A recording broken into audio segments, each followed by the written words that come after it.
Oscar Bevis for the Stomping Ground, powered by Wow Hydrate and available on the zone. Nice to see you, G. What's happening? Oscar the Butte Bevis, how are you? It's been too long. The first time anyone has ever, and the last time anyone will ever call me that. Happy days. Why isn't the missus calling you the Butte Bevis then? What does she call me? Pain in the arse? Tell us. Don't tell us. The Beast. The Beast Bevis. We're moving swiftly on. Um, Okay.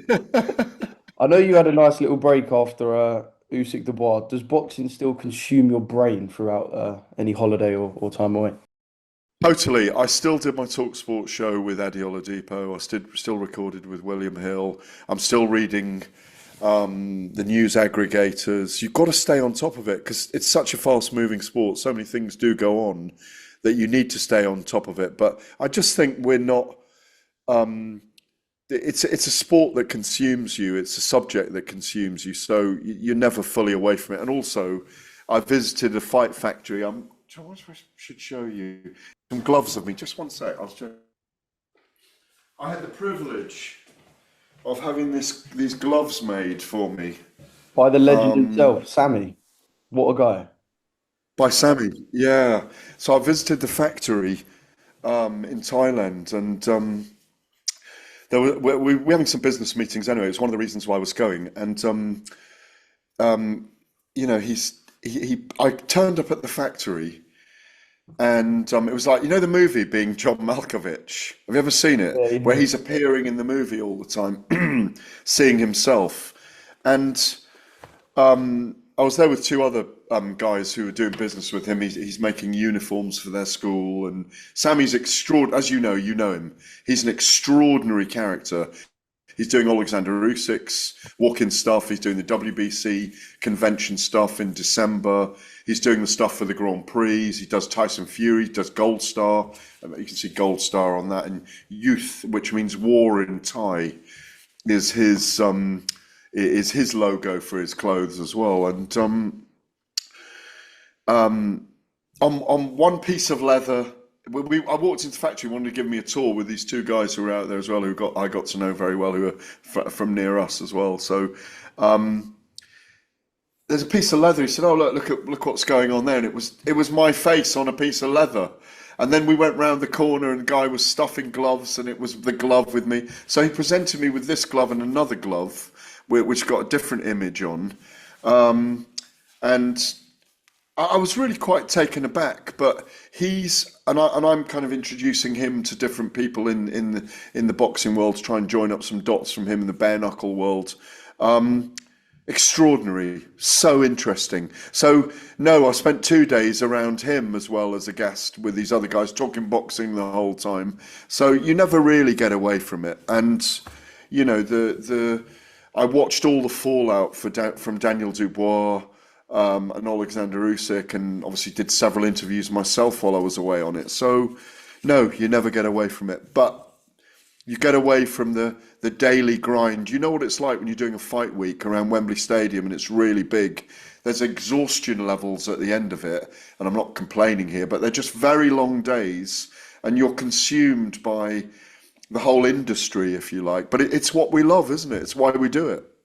Yeah, absolutely. I feel like sometimes during the fight week, you actually forget what time it is because you've just been in Or what day it is. hotel. Yeah, or what day it is. Yeah, or You only know someone what day it is outside the by the box. set piece that's going on. You know, you know it's Friday. You know it's Friday because it's weigh-in day. You know it's Thursday because it's press conference day. You know it's Tuesday because it's workout day. You know it's Monday because it's the pre-media day. But it is. I mean, it's a staggering industry, and it's fascinating, every facet of it. And it really did feel like. I mean, we were both there at the fan fest at Box Park as well. That was absolutely replete with great characters. 2,500 people in there, loads of people coming through. I had the privilege of working for Gold Star in the afternoon, doing Tyson Fury on stage, and John Fury and Ajit Kabayel and Hamza Shiraz. You were up there filming and interviewing people as well. It really did feel like a festival of boxing on the Saturday, didn't it?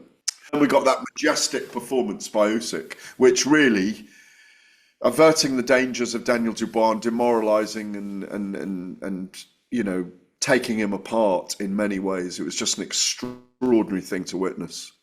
Yeah, I did feel like the Saturday I was kind of drowning in boxing. It was kind of It boxing. was. Just in terms of the fallout, right? I know obviously you've spoken about it a lot, and everyone I guess has had their say. I guess it kind of splits into three parts, right? Usyk's greatness, who's deserving of the shot at Usyk next, and what on earth was going on in Camp Dubois. They're kind of the three main, I guess, pointers. Now we look at the fallout, right? Well, so how great is Usyk? For me, he belongs in the top 10 of heavyweights of all time. I've got him at number 7. Ahead of him, I've got in my list is Lennox Lewis, Muhammad Ali, Joe Lewis, Larry Holmes, George Foreman, Larry Holmes, Mike Tyson, because I think Mike Tyson would have given Usyk problems in his prime for the first 5 or 6 rounds of the fight. Even though it's a brilliant fight when you think about it. Evander Holyfield, so Usyk at 7, Evander Holyfield at 8, Marciano at 9, and Vitaly Klitschko at 10. A lot of those are because I'm from this era. Almost all of those, 8 of those 10 are when I was alive, while I've been alive, and so, and I think we are biased through the eras that we've lived. So, but easily you could do another 10 there, and Usyk. And I read a great article in Ring Magazine where he's ranked about 12, which you could do as well. But I just think he would have been a good match for anyone. Him and Holyfield, imagine that fight. I just think it would have been amazing. He belongs in the greats. It was a brilliant performance. It was punch perfect. He exacerbated what he knew about Dubois from the first fight, and inculcated a hot plan in the second coming, and smothered the space around Dubois. Never let him get a foothold in the fight. Didn't allow him to be on top, which he is. He's an on top fighter. Broke him down, demoralised him, and stopped him. Was clinical. And it was unbelievable to watch. I was in the second row, obviously, working with TalkSport and the Telegraph on the night. I get the privilege of a very close position, and to get in the ring afterward felt amazing. Where Jake Paul, I was there. Jake Paul and he were facing off. Joseph Parker was talking to Usyk, saying, "Give me my chance," which will lead to my next question, to your next question. So it was an amazing night to be involved in and something to witness, and that's my view on Usyk. On Daniel Dubois and the pre-fight party, they did exactly the same when he fought Anthony Joshua. I think they like to keep his mind occupied. I think it's part of the strategy of his father, Stan, who knows him better than all of us. So far be it from me to say what Stan should be doing. Fighters can say what they want to. Ex-fighters can say it's far from ideal. I get it. It's far from ideal for them. But I'm putting the loss of Dubois' defeat down to Usyk's brilliance. Well, the thing I don't, if it is true, with it threatening to withdraw his son if all the entourage couldn't come in, I think that was a step too far.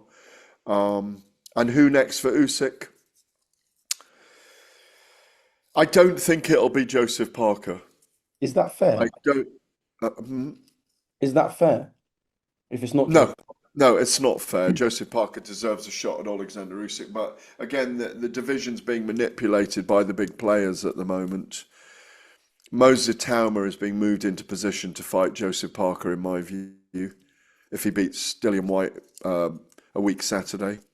I see him as the favourite in that. I'd like to see him tested.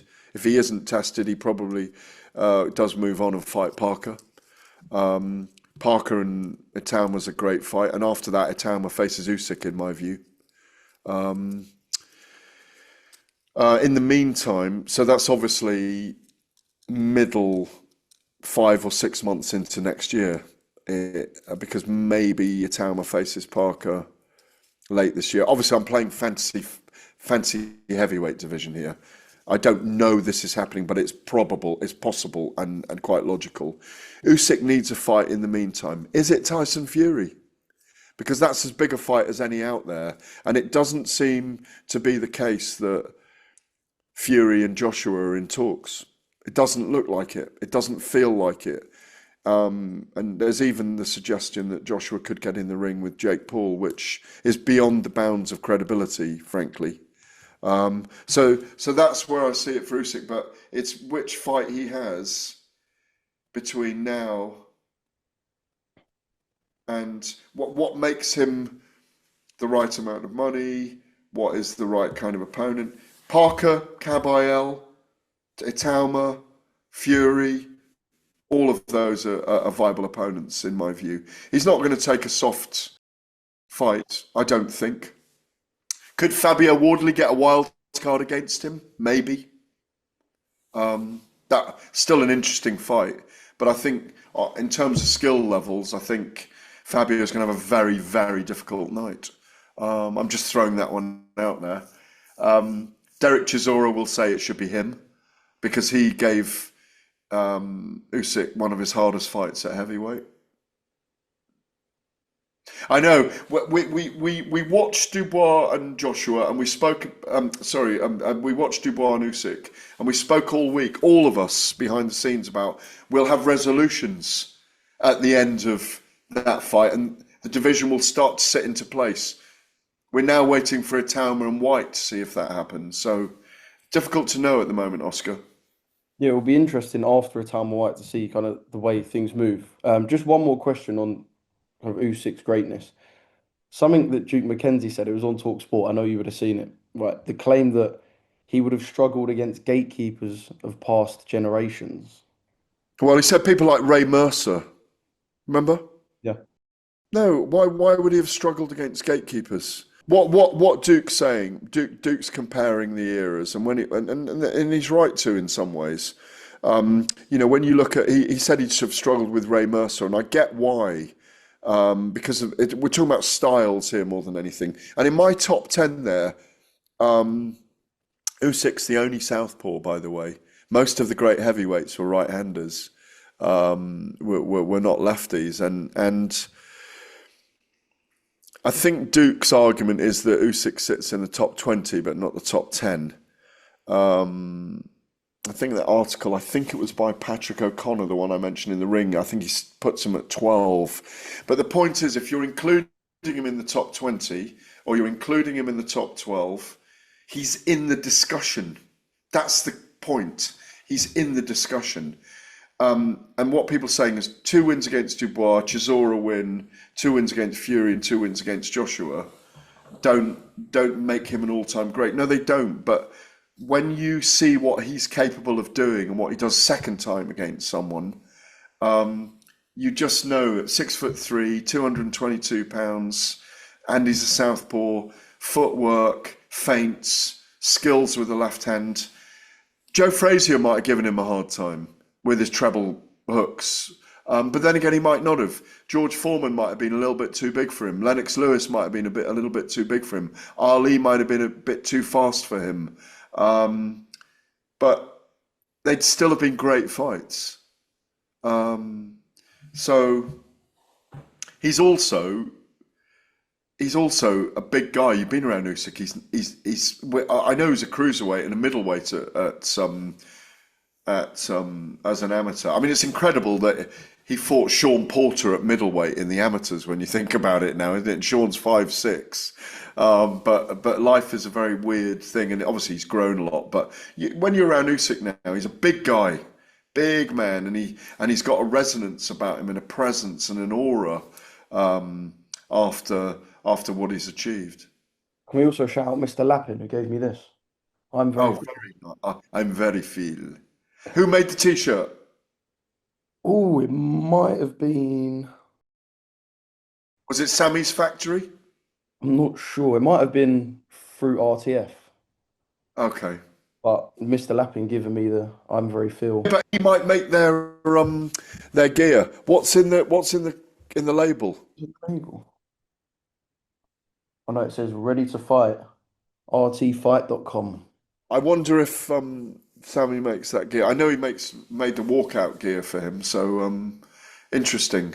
I saw a punch bag with Usyk on when I was in the factory as well, a big heavy bag. So someone was obviously wanting to hit him a lot. Maybe it was a Tyson Fury bag. Who out there would want a Gareth Davies punch bag slot? Probably a lot of people. Probably a lot of people. But these gloves are available if you want them. Blah blah blah. Um, I'm just going to get them boxed up and do something with charity for them. But he's a great guy, and that is a great place. I mean, merch is a big thing, isn't it? So it's look. The problem is at the moment we don't know who's going to fight who next, and I think we should know, and I think they should get a wriggle on and let us know where they're headed with it all. I think Usyk's under contract from Riyadh season, I believe. So maybe his next fight is going to be sometime in the autumn in Riyadh, and I hope it. Look, Joseph Parker deserves the shot, but I think the WBO title will go sailing. It'll leave the harbour. I think it'll leave the Usyk harbour. Yeah. Right, on to the next topic now. Anthony Joshua versus Jake Paul is 50-50. MVP reps were supposedly coming to London. We saw Nikisa on Sky Sports, so it all kind of adds up. What side of the 50-50 are you on, Gareth? Is this happening, really? I'm on the negative side of the 50. I mean, there's two things here. There's two layers. There's should it happen and will it happen? Should it happen? No. It's a step too far. The bridging of the influencer and the influencer and the boxer in this case just doesn't work. It's a step too far. Faded fighters, aged fighters, faded MMA stars, UFC stars, fine. It's worked promotionally and it's worked physically in terms of where they are in their life. Anthony Joshua is still a top level heavyweight, a very dangerous fighter, a very big man with a very heavy punch, who's renowned as a finisher against a guy who's an area level fighter. Like you wouldn't put Joshua in with Johnny Fisher, would you? And Jake Paul, you wouldn't put Jake Paul in with Johnny Fisher, you know? Well, actually, maybe you would. But I'd still favour Johnny Fisher to hurt him, you know? So you look at the levels there, and it doesn't seem right either on safety grounds for Jake Paul or on the fact that anyone should license that bout. I cannot see, even in spite of the enormous commercial wealth in the contest and the fight, I cannot see anybody worth their salt sanctioning that contest. Jake knows he isn't winning this fight, right? Or does he genuinely believe that there's a chance he might? I don't think he's interested in winning it. I think he's interested in stepping in against. I just think he wants to be in that ring with Joshua and prove that his cojones are off the charts, and they are. We know that already. But it is a step too far for me. It doesn't work. So but that's the should. Could, will it?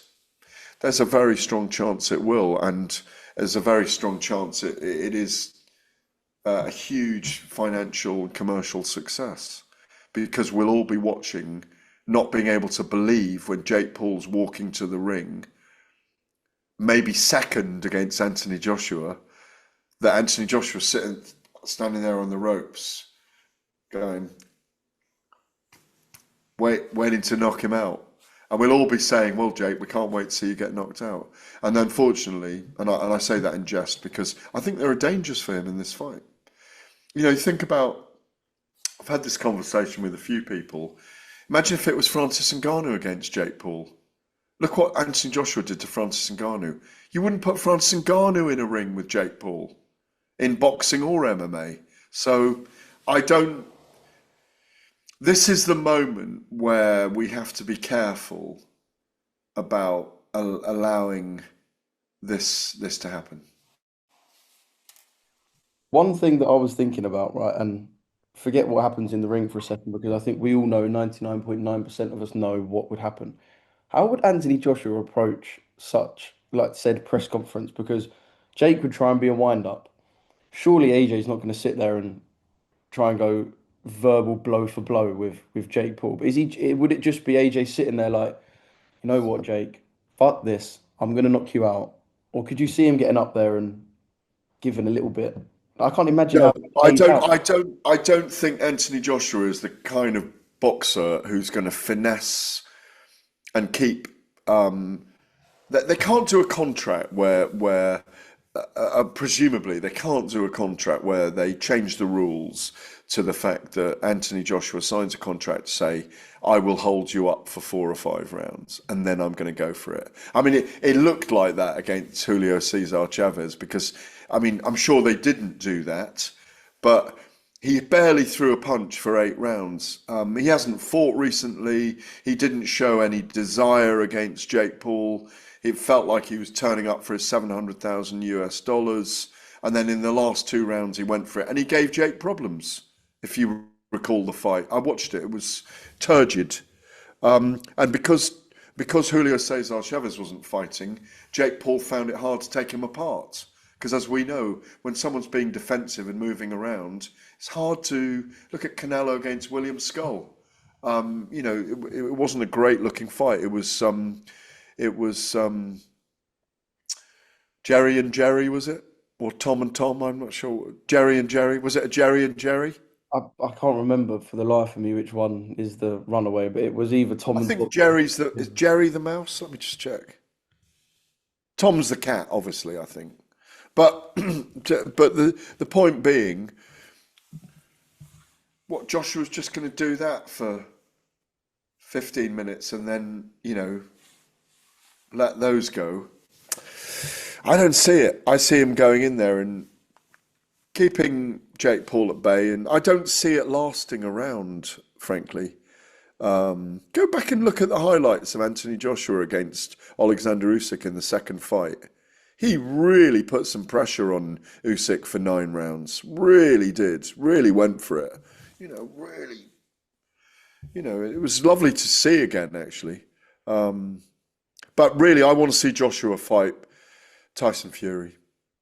That's the fight I'd like to see, and I'd like to see him go for it against Tyson Fury. I don't really. The sad thing is, it's such a big event if he fights Jake Paul, and is not matched in any way if he ends up fighting Tony Yoka that people are talking about at the moment. Yeah. No, you're right. It's Tyson Fury and Anthony Joshua we want to see, and anything else I think would, Yeah, yeah. I don't want to say a letdown, but maybe Jake Paul versus Anthony Joshua would be. I want to talk about Joshua Buatsi joining Queensbury. Not necessarily Joshua Buatsi joining Queensbury, but where it leaves Boxer, because there's been a real radio silence from Ben Shalom. There's the iPlayer rumours that are there. BBC iPlayer. Yeah. You look at Callum Simpson, who's European champion, Ben Whittaker, who's hot property, Fran Hennessy, who I know you done a bit with, who is contracted to Boxer. They've got some top fighters who have uncertainty around their career, and this radio silence, we've seen, like I said, Boatsi going to Queensbury. Could leave them in a real sticky place. Yeah, and there's Caroline Dubois, Adam Azim as well. You didn't mention there. There's definitely some rising stars in the sport and people with plenty of career time ahead of them. You saw what Hamza said to see what Hamza said to Adam Azim on the Queen. Yeah, I mean, tongue in cheek, obviously, but look what happened a couple of days later. Joshua Buatsi is signed with Queensbury, as you say, and he hasn't got time to lose either. But he's still got a fight with Anthony Yard. He's still got, which is easy to make now for them. He's still got fights with potentially Beterbiev and Bivol. Still got a great career. But I mean, he's 34 now, I think. So, and it's been a slow burn. He's been with everyone. And that amazing fight with Callum Smith in Riyadh, that I think is the best fight he's ever been in. Loved the fight, was brilliant, and the best probably I've ever seen Callum, frankly. So BBC iPlayer is rumoured. I don't think it's a bad home for Boxer and Ben Shalom and that stable. If the BBC put their weight behind it, and there's several women in that stable, and they're very strong on women's sport as well, that's great. We know that terrestrial network broadcasters do big numbers. It'd be nice to see them force their way onto BBC One or Two as well, to get some shoulder programming. The big events would be great on there. If they were shown on BBC again, it'd be great to see. That's what they should be looking to have, not just on the iPlayer, but on the mainstream channel as well. You know, that's what they should be pushing for with the deal. Shift the paradigm. We know that ITV, Channel 4, Channel 5, if you put a medium or even small to medium sized card on, you get viewers. You get 500,000 plus sometimes. I remember when Hughie Fury was fighting and Tyson was fighting under Mick Hennessy on Channel 5, I think it was. They did 900, they did 1 million, they did big numbers. So, and obviously, you know, historically, the network channels, the terrestrial channels did very, very big numbers. You know, going back to Barry McGuigan and Pedrosa and Ben and Eubank and Frotchen and Pascal, even 3 million on ITV. So obviously times have changed and consumption of entertainment is different now, but they need to get a move on to announce it, because they will end up losing members of that stable, the people we're mentioning, because Eddie Hearn and Frank Warren are both in very powerful positions, as is Oscar De La Hoya. Top Rank are looking to sign new fighters as well, and there's talk about, are they going to have a coalition with another big promoter in the USA? I'm not going to reveal, because that's maybe close to coming to fruition. Obviously their ESPN deal is now up. So I think they really need to get a move on. Otherwise, all the work that Ben Shalom and Boxer have put in for the last 5 years with Sky Sports, and before that with, what was the series called? Ultimate Boxer. Ultimate Boxer. I was going to say Prize Fighter, but Ultimate Boxer. That work will slide down the snake and I'll have to climb the ladder again. But and also, whether another promoter signs with Sky, you know, it'd be great to see Sky stay in the game, because they do such a brilliant job.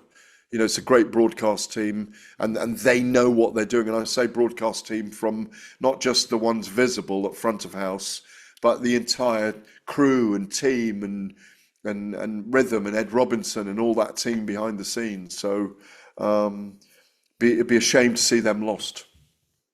In a cruel way, do you think Eddie and Frank are enjoying this period, knowing that there is probably some doubt and worry in the mind of Ben Shalom? Well, I mean, publicly, they both put the boot into him, don't they? You know, but as I've said to Ben before, you know, when other promoters are putting the boot into you, whether you're making a mistake or not, you know, and he was learning on the job a lot. You know, he was only a very young promoter, a neophyte promoter when he got the Sky deal, and he's following in sequence Frank Warren and Eddie Hearn, doing an incredible job on Sky. Frank, obviously, with a number of different names, you know, Ricky Hatton et al., and Joe Calzaghe, and then, you know, Eddie notably with really with end of Carl's career and Anthony Joshua. That those liaisons created, those coalitions created massive times for Sky. There was a time when Sky Sports News was really driving the pay-per-view arm. You know, pay-per-view is changing, as we know. You still have to pay extra. You just your subscriptions more, or your bundles more, or your whatever. Are they feeling Schadenfreude towards him? Are they delighting in his misfortune? Maybe. But if he's a strong enough character and you know, he can take the heat in the kitchen, stay in there. I mean, Donald Trump was a promoter for 5 or 6 big fights in Atlantic City. I remember Kathy Duver and Bob Arum talking to me about this, them claiming he still owed them money, to be honest. But I've done columns on it in the Telegraph, and Look what Trump has come back to do. He's the ultimate political promoter now, isn't he? Promoting's a very tough business, I think. And in some ways, Ben's shown he's cut out for it. And in other ways, I think he's struggled at times. Struggled is probably a strong word for it, but he's found it hard. But it is hard. That's why, the admiration that I have for the Hearns, the Warrens, the Arams of this world, the Don Kings, the people that stick at it for a really long time. They are extraordinarily deep and resourceful little characters to be able to do it. Because as you know, there's no getting away from boxing. It's there 24/7. Just when you think you need a break, something happens. Just when we finish this interview, there'll be 5 stories breaking that we will be working on for the next 10 hours. So it's the nature of the sport. Yeah. Gareth, I've got 2 more before Zoom tells me I've got to pay for Pro, and I ain't doing Okay. it. It means I'm talking too much. Dave Allen versus Arslanbek Makhmudov. I know there's a fear factor around him, but the 2 times he's fought men, let's say in their prime or kind of at the peak of their career, he's lost and kind of convincingly as well. Where do you sit? I know Dave Allen's going in pre-fight favourite on some of the bookies. Where do you sit with Dave in this one? Just reminds me, apart from Cabell, it's gone out of my head. Who was the other one that beat Uh, Makhmudov? Guido Vianello. Oh, Vianello, yes. Right. So these are guys that believe in themselves, that are very compact heavyweight fighters that like to fight on the inside and will go to the body. Dave Allen suits that style. As he said when he was on TalkSport with us on Saturday night, he was saying, I'm like a T-Rex with my arms, so I need to get on the inside anyway. It's a massive opportunity for him. I think Dave is just coming into his prime now, mentally and physically, as a heavyweight. He believes in himself more, even though he's incredibly self-effacing. He's self-deprecating the whole time. He's always running himself down. But deep inside himself, I think that belief system's changing. He's also, and I think it does, and we've seen it with Dillian Whyte, with Derek Chisora, with other fighters, with Tyson Fury, with Usyk to a certain extent. The love of the public does definitely mean something to people. And Dave was brilliant on TalkSport with us for the week when at Usyk Dubois. He's a very quirky character. He's got his own way of thinking. And if he really is taking it seriously behind the scenes, he's got a good chance against Arslanbek Makhmudov, who, has, some of the nuts and bolts have come off the armour of his tank. So he does come forward, he does thresh, he does really throw his hands. He's beastly to look at. I mean, he looks like a Bond villain. Dare I say he looks a bit like I was thinking he looks a bit like a Russian Johnny Fisher facially. You say what you want about the Fishers. I'm not going there because I might be knocking on the door soon to go and say hello to them. I'm Well, trying to make friends. well, I was gonna say for my final bit, what do you make of his link up with Mark Tibbs? Not Um, Tibbs, sorry, with Tony Sims. with Tony Sims. Well, just to finish, I think Dave's got a chance against Makhmudov, but he's got to be at his very, very best. I think it's really good. I think I think obviously they're looking for a change. Mark's taken him to a certain point. Um, when things don't work out for boxers, they need to go into a new marriage, if you like. So hopefully the divorce wasn't too messy. How he recalibrates now and redefines his confidence and gets back, how they match him is very important now. He really needs to rebuild his confidence to work towards fighting for a British title. He's got it. He got his area title, didn't he? He's very proud of. And opportunities for British, Commonwealth or European will come eventually. We know what Tony worked with Anthony Joshua in the beginning, when Rob McCracken wasn't able to be public as his trainer at the time. So look, Tony knows what he's doing. He'll know what he needs. He'll be very careful and perspicacious and meticulous in the way that they choose the right opponents for him. I like it. I like the match. I only wish Johnny well. I'm just looking forward to sitting down with him at some point and talking about how he wants to recalibrate his career.